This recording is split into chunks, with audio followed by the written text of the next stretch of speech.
ఒక అతను తన మామగారి మేక మందలను, గొర్రె మందలను కాస్తూ తన ప్రయాణాన్ని కొనసాగిస్తూ ఉన్నాడు. అతడు ప్రయాణం చేస్తూ ఉండగా పొద కాలిపోలేదు కానీ వండుతూ ఉన్నది. ఒక వింత జరుగుతూ ఉన్నది.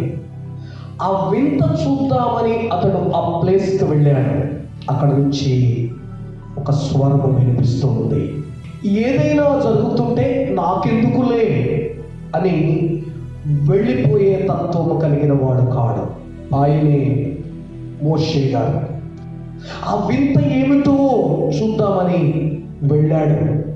అక్కడికి వెళ్ళేటప్పుడు తన చెప్పులు వేసుకొని వెళ్ళాడు. అప్పుడు దేవుడు అన్నాడు, మోషే మోషే, నీవు వచ్చిన ఈ స్థలము పరిశుద్ధమైన స్థలం కాబట్టి నీ చెప్పులు విడిచి రా.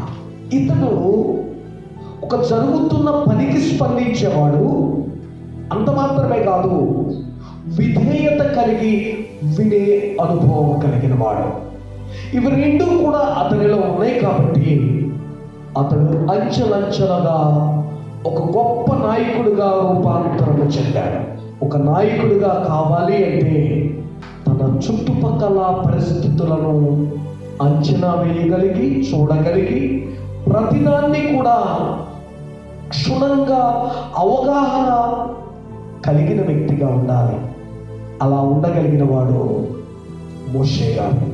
ఇటువంటి విధానాన్ని అవలంబించిన వ్యక్తి గొప్ప దైవజనుడుగాను, గొప్ప నాయకుడిగాను అతడు ఎనలేని సేవలు ఇశ్రాయేలు ప్రజలకు అందించగలిగినటువంటి ఉత్తమోత్తమైనటువంటి నాయకుడు అని చెప్పుటలో ఎటువంటి అతిశయోక్తి లేదు.